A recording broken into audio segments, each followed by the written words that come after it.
Senador que esconde dinheiro na cueca, candidatos que fazem de tudo para chamar atenção e conquistar votos, um presidente contrário à vacina.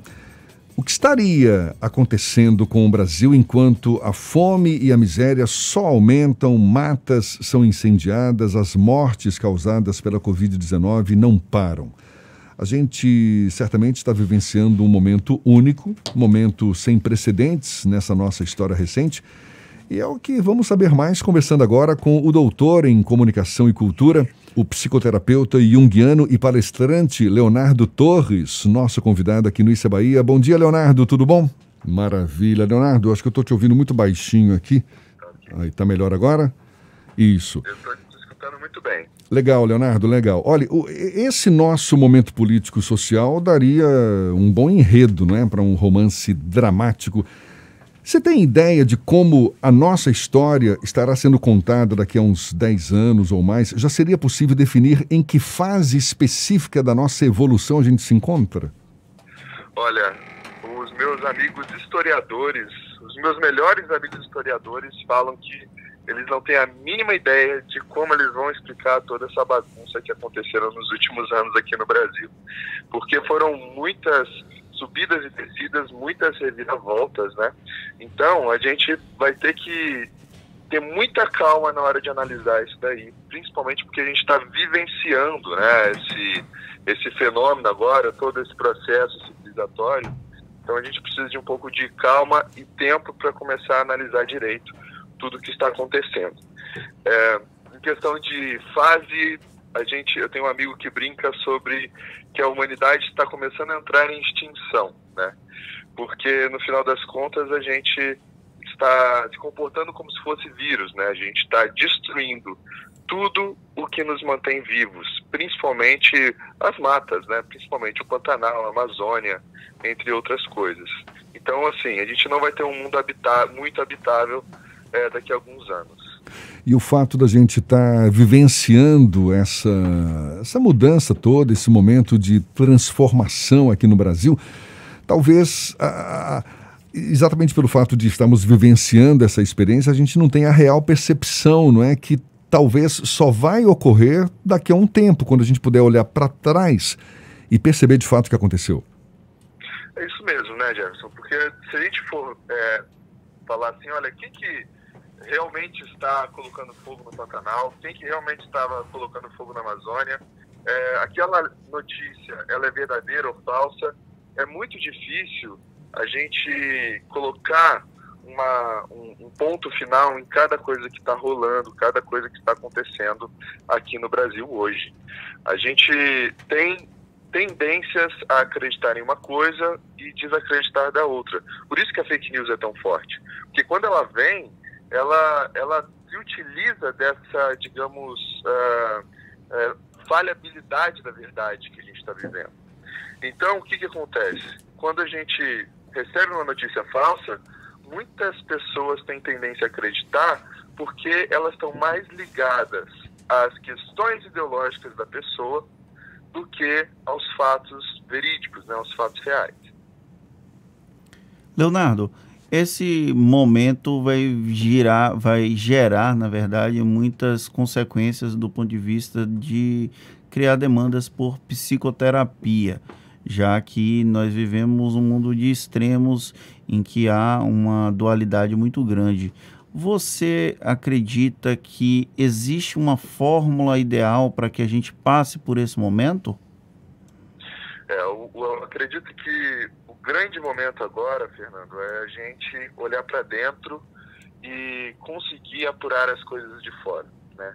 A gente percebe, por exemplo, vocês da tarde com o comprometimento da notícia verdadeira, com a discussão, trazendo pessoas especialistas nos assuntos. Isso é muito importante. Então, assim, se a gente consegue se nutrir de coisas como a rádio de vocês, né, aqui na tarde, e também olhando para dentro, se perguntando quem sou eu, o que eu quero, o que eu quero para o próximo, né, a gente vai conseguir sair dessa um pouco melhor.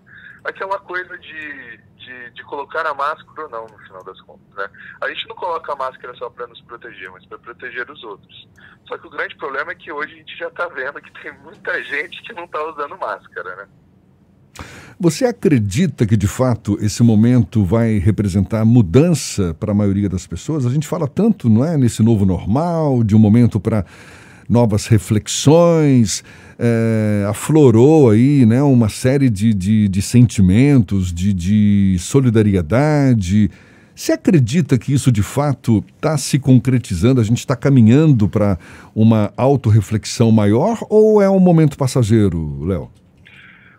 Eu acredito que no começo a gente tinha possibilidade de uma mudança grande, econômica, filosófica, de paradigma, de humanidade em si, porque a gente sabe que, assim, se a gente for olhar num olhar mais complexo, mais multidisciplinar, a gente vai ver que o coronavírus ele abriu uma oportunidade para a gente repensar toda a humanidade, né? Toda a questão de como estamos consumindo no mundo, como estamos vivendo nesse mundo, como estamos destruindo este mundo. Agora, pelo que eu estou sentindo aqui no Brasil e no mundo, até porque a gente já está vendo um outro lockdown na Europa, né? Sim. Eu acredito que a gente não aprendeu. Essa é a verdade. Então, assim, o novo normal, ele é só uma passagem para a gente voltar para aquele normal antigo, consumista, avassalador com a natureza e também, digamos, mais polarizado politicamente falando, né? Rapaz, se a gente não aprendeu com essa pandemia ou não vai aprender com essa pandemia, o que vai nos ensinar então, hein? Eu acho que tem que ser uma catástrofe até maior. Com todo respeito, eu acho que a gente tem que entender que foi muito triste, as perdas foram muito grandes na pandemia, mas o ser humano, eu acho que ele tem que sofrer um trauma ainda maior para aprender, senão não tem mais jeito, né? A gente vai realmente começar a decair enquanto humanidade. E se a gente for ver, né, a gente está passando por alguns momentos que já são, de certa forma, preocupantes. O clima está mudando e isso já vai ocorrendo grandes consequências da humanidade, né? Porque a gente está interferindo demais na natureza. A gente está cada vez mais polarizado, isso significa que a gente está cada vez mais infantil, com uma mentalidade mais primitiva. Então, assim, o meu prognóstico hoje, né, pode ser que amanhã mude, né, mas hoje é que as coisas não serão muito boas. No começo da pandemia, a gente falou muito sobre essas reflexões que a pandemia deveria causar, deveria gerar na sociedade como um todo. E aí, agora na nossa conversa, a gente tem observado que, na verdade, as reflexões não aconteceram, que a sociedade não mudou. Quem criou a expectativa de que a sociedade mudou e ela permanece inalterada? Como lidar com essa ansiedade, com essa sensação de que foi frustrante todo esse esforço que nós passamos com o isolamento social, com o distanciamento, com a quarentena em geral? Meu querido, o que você está falando é perfeito, porque, assim, primeiro momento da pandemia, a gente foi para o home office, né? E aí, no home office, a primeira semana, todo mundo falou, uau, que legal, como é bom a gente estar aqui trabalhando em casa, vou fazer meu café na cozinha, vou trabalhar um pouquinho até, digamos, 6 horas, mas eu não vou pegar trânsito.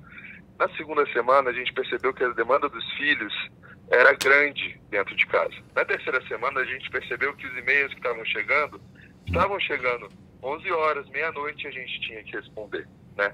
Então, assim, quem está fazendo home office e pensou que ia mudar, hoje, como não tem horário para trabalhar já que está em casa, trabalha toda hora, né? Então, assim, o que acontece nesse caso? É uma sobrecarga, né? E essa pulsão por mudança, essa vontade de mudança que pode gerar ansiedade, né? Toda ansiedade é um desejo, vai colocar uma falta, vai colocar um vazio dentro da mente dessa pessoa, do coração dessa pessoa. O que ela tem que fazer em relação a isso?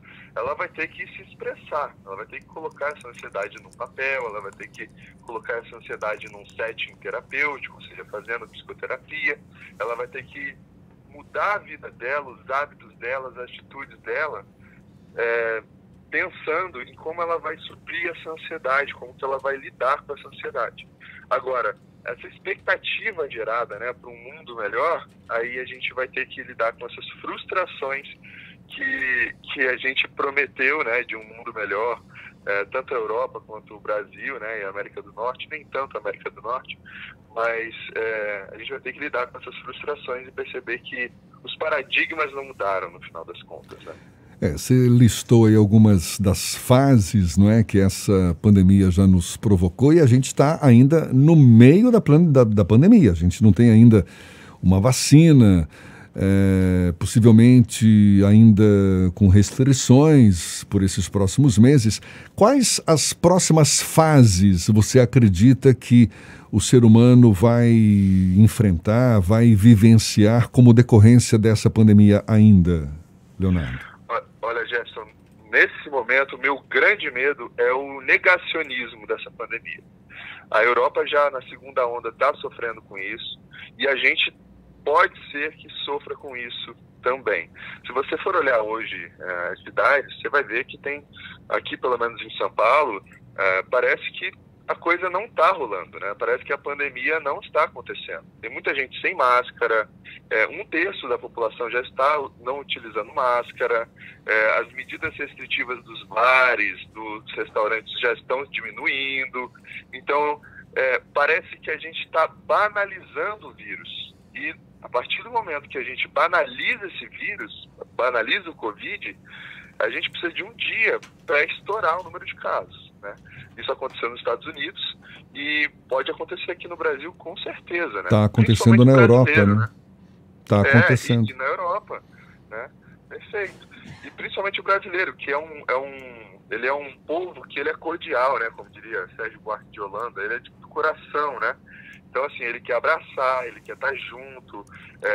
Sexta-feira, sábado e domingo, ele precisa socializar. Então, imagina, né? A gente tem que tomar muito cuidado com essa banalização do vírus.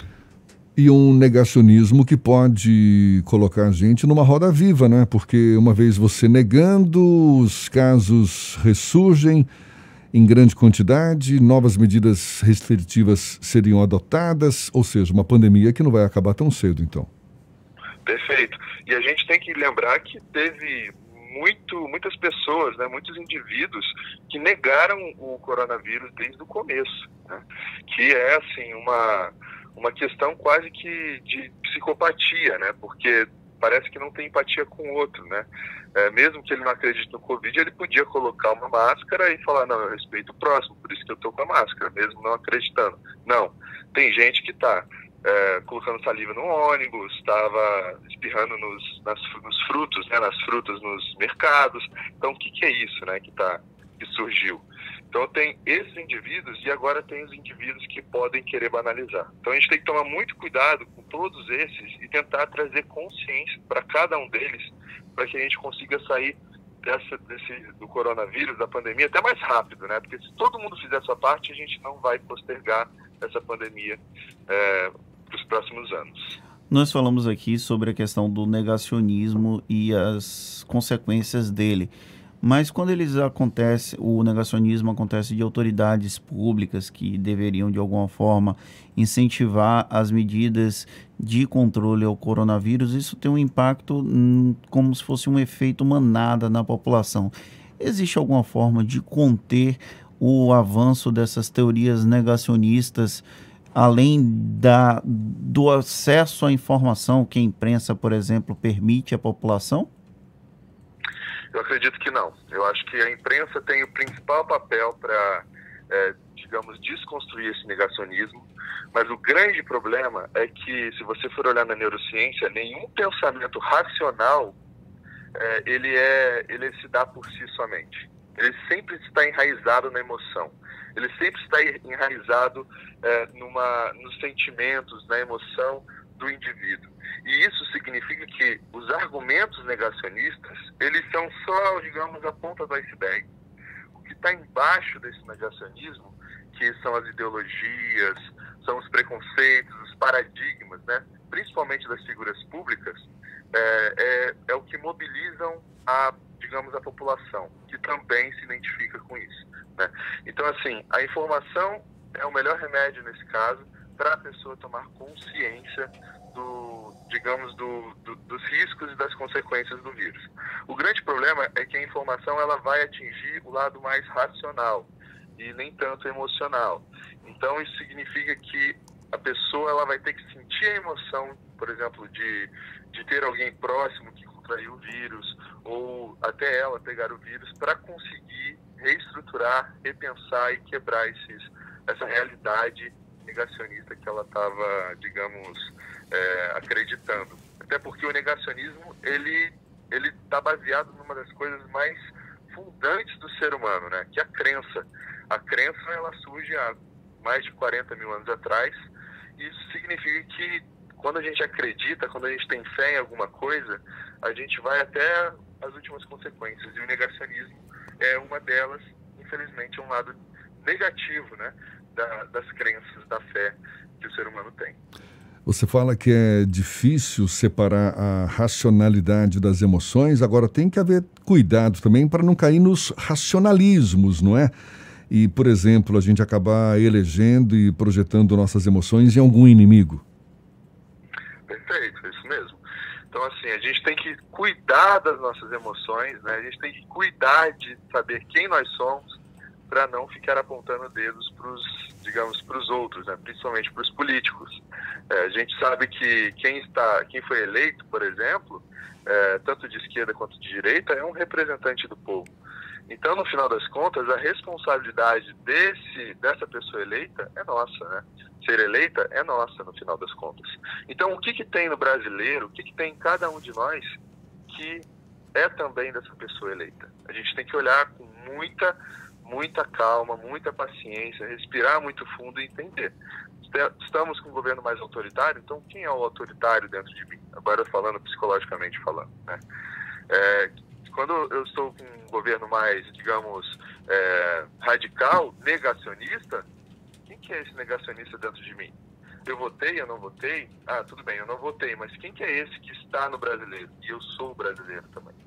A gente tem que entender que nós não somos indivíduos separados, nós somos indivíduos inseridos numa sociedade, numa cultura, estamos todos juntos no mesmo mar, talvez em barcos diferentes, né? Porque a gente sabe que tem iate, tem aquele barquinho jangada, mas a gente está no mesmo mar e enfrentando as mesmas ondas. Leonardo, durante essas questões das ondas da pandemia do novo coronavírus, durante a pandemia, né, a gente ouviu falar sobre primeira, segunda, terceira onda. A primeira onda, nós estamos aqui no Brasil, a Europa vive uma segunda onda, e há uma preocupação grande sobre uma terceira onda com consequências psicológicas e até psiquiátricas por conta das consequências de longo prazo do coronavírus. Você acredita que a sociedade brasileira ela está preparada para lidar com essa terceira onda? Não, eu acredito que não. Eu acho que ninguém está preparado, né, no final das contas, para lidar com uma onda dessa. Se você for pegar um grande estudioso de psicologia analítica, Carl Gustav Jung, ele fala que as pandemias, os terremotos, as catástrofes naturais não serão tão fortes, tão avassaladoras quanto as catástrofes psíquicas que o ser humano vai enfrentar a partir do século XX. Ele coloca isso pontualmente nos livros dele. Então, assim, a gente não está preparado porque nós não estamos, digamos, aptos para conseguir lidar com essas adversidades. Nós temos hoje, saindo agora uma notícia, né, que os filhos da nova geração estão com um QI abaixo dos pais. Isso significa que eles não estão conseguindo, digamos, resolver problemas com mais facilidade. E é uma coisa que é a primeira vez que acontece por muitos anos. Isso se dá principalmente pelo uso dos aparatos eletrônicos, né? E também a gente tem uma mentalidade mais infantil, né? A gente está vivendo um conservadorismo no Brasil em que o machismo, o patriarcado, entre outras coisas, ele está dominando e parece que é como se fosse um masculino mimado, né? Então, assim, qualquer adversidade é muito melhor a gente eliminar, é muito melhor a gente projetar como inimigo do que integrar e falar, peraí, a gente tem um problema que a gente tem que resolver, né? Então, assim, isso já vai polarizando. toda polarização ela é infantilizada. A gente não consegue ver que o fenômeno é curta cor, né? Ele tem várias cores e a gente tem que lidar com todos esses aspectos do fenômeno. Então, eu acredito que a gente não está preparado todo esse âmbito psicológico, político e também educacional, né? A gente vê uma defasagem, né, de educação no Brasil muito grande. Cerca de 1/3 do brasileiro é analfabeto funcional. Imagina, se a gente não tem preparação literária, né, no sentido de teorias, de estudos, e até estudos que podem promover trabalho, entre outras coisas, a gente não vai conseguir suprir ou então aguentar essa onda que vai vir psicologicamente falando. Por isso que fazer terapia ela é interessante. A terapia ela ajuda o indivíduo a se conhecer e se desenvolver enquanto ele mesmo, para ficar mais autônomo e aguentar essas adversidades da vida. Maravilha, gostei do papo, Leonardo. Valeu, Leonardo Torres, psicoterapeuta junguiano, palestrante, doutor em comunicação e cultura, dando uma luz aí para nós. Afinal de contas, a gente se meteu, nem se sabe direito onde, né? Tá muitas dúvidas ainda, muitas incógnitas aí pela frente, mas sempre muito bom ter um papo desse para elucidar cada vez mais as nossas dúvidas. Legal, Leonardo, muito obrigado para você, um bom dia e até uma próxima, tá? Muito obrigado. Lembrando que a interrogação, a dúvida, ela é o que move a gente. Então é melhor a dúvida do que o ponto final. Tá certo. Um grande abraço para todo mundo e até a próxima. Valeu, obrigado, Leonardo. E olha, mais uma conversa que vai estar disponível logo mais na íntegra nos nossos canais no YouTube, Spotify, iTunes, Deezer e Instagram. Agora, 8h48 na Tarde FM.